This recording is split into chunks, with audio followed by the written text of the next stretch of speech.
Doraemon के पास तो ढेर सारे लोगों को ढूंढने वाले गैजेट्स थे, फिर भी उसने 10 साल तक उस निर्जन द्वीप पर नोबिता को क्यों नहीं ढूंढा। लाखों नेटिजन्स इसे सबसे रहस्यमयी और डरावना सीजन कहते हैं। बात ये थी कि नोबिता फिर से देर तक बाहर खेलकर घर लौटा और मम्मी पापा ने उसे कई घंटों तक डांट पिलाई। कमरे में पहुंचकर नोबिता गुस्से से भड़क उठा और उसने घर छोड़ने का फैसला कर लिया। डोरेमोन ने फटाफट अपने जादुई हाथ से उसे वापस खींच लिया, लेकिन नोबिता ने ठान लिया था। उसने किताबों की अलमारी से एक डिब्बा निकाला और डोरेमोन की तरफ उछाल दिया। किसे पता था कि उसमें एक बड़ा चूहा था जिसने डोरेमोन को डर के मारे बेहोश कर दिया। नोबिता ने जाते जाते उसकी जेब से कुछ गैजेट्स चुरा लिए और एक ऐसे रास्ते पर निकल पड़ा जो कभी वापसी का नहीं था। इस जल्दबाजी के फैसले ने उसे 10 साल तक कीमत चुकाने पर मजबूर कर दिया। पूरी रात उड़ने के बाद नोबिता आखिरकार एक सुनसान द्वीप पर पहुंचा। घर छोड़ने के बाद उसे बाहर की हवा इतनी ताज़ा लगी। उत्साह में उसने द्वीप के चारों तरफ कई चक्कर लगाए, लेकिन जल्द ही नई मुसीबत आ खड़ी हुई। नोबिता खाना लाना तो भूल ही गया था। पेड़ पर नारियल देखकर उसकी भूख और बढ़ गई। उसने अपना बैग खोला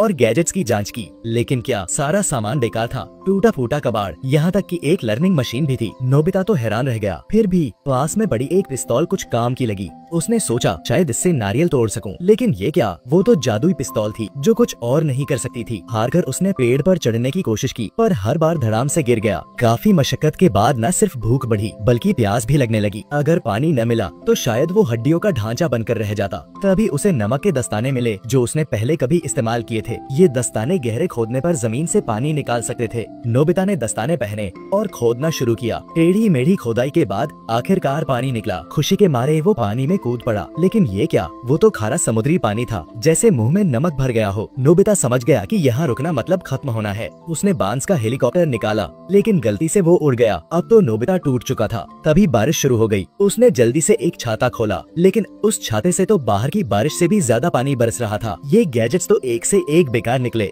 आखिरकार नोबिता ने एक गड्ढा खोदकर बारिश से बचाव किया, लेकिन पहली ही रात वो लगभग मरते मरते बचा। रात की आंधी तूफान में नारियल का पेड़ उखड़कर गिर गया। उसने जैसे तैसे नारियल खाया और पहली बार पेट भरा। फिर वो समुद्र किनारे पहुंचा। उसे यकीन था कि डोरेमोन उसे लेने आएगा। अभी तो बस इस द्वीप पर जिंदा रहना था। उसने उस छाते की बारिश का इस्तेमाल करके ढेर सारा पीने का पानी इकट्ठा किया। फिर द्वीप पर सामान जुटाकर एक छोटा सा कमरा बनाया। उसने एक नारियल पर डोरेमोन का चेहरा उकेरा और बोला, तुम्हारे साथ के साथ मैं अकेला नहीं हूँ। दिन बीते गए, एक हफ्ता हो गया, लेकिन डोरेमोन का कोई अता पता नहीं। नोबिता का जोश ठंडा पड़ने लगा। गुस्से में उसने वो नारियल समुद्र में फेंक दिया। तभी दूर से एक जहाज दिखा। वो दौड़ता हुआ किनारे पर पहुंचा, चिल्लाया, लेकिन उसकी आवाज इतनी दूर तक नहीं पहुंची। उसने एक लकड़ी का तख्ता पकड़ा। ये आखिरी मौका था। वो जहाज की तरफ तैरने लगा, लेकिन एक बड़ी लहर ने उसे उलट दिया। नोबिता को तैरना नहीं आता था और उसे लगा था कि अब सब खत्म। तभी उसका हाथ उस नारियल पर पड़ा। आखिरकार वो किनारे पर पहुंच गया। नारियल पर डोरेमोन का चेहरा देखकर उसका जीने का हौसला फिर जाग उठा।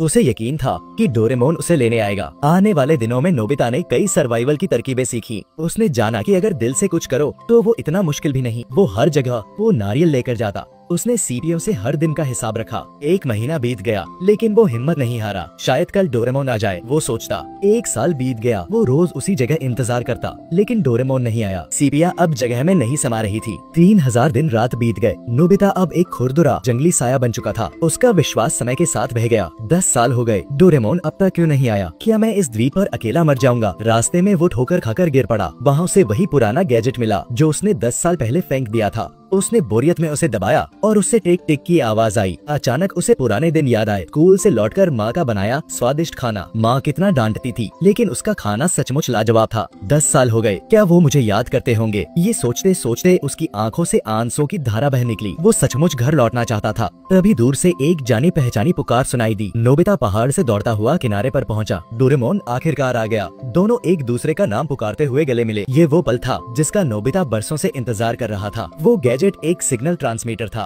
अगर नोबिता इससे पहले इस्तेमाल करता तो शायद 10 साल न बिताने पड़ते। उसके बाद डोरेमोन और नोबिता टाइम मशीन की मदद से 10 साल पीछे जाते हैं, जब नोबिता घर से निकले थे, और डोरेमोन टाइम क्लॉथ गैजेट की मदद से नोबिता को 10 साल की बना देता है। और ये एपिसोड यहीं पे खत्म होता है। ये तो खुशहाल अंत था, लेकिन कुछ तो गड़बड़ थी। डोरेमोन के पास तो आलसी छड़ी थी जिससे वो नोबिता का ठिकाना ढूंढ सकता था, या फिर वो जादुई दरवाजा जिसमें सिर्फ उसका नाम बोलने से वो तुरंत मिल जाता। फिर 10 साल तक डोरेमोन ने कुछ क्यों नहीं किया? जापान जैसे छोटे देश में इस द्वीप को ढूंढने में 10 साल नहीं लगते। क्या डोरेमोन ने जानबूझकर नोबिता को इस द्वीप पर अकेला छोड़ दिया था? अगर हाँ, तो इन 10 सालों में वो क्या साजिश रच रहा था? ये सवाल सचमुच रोंगटे खड़े कर देने वाला है।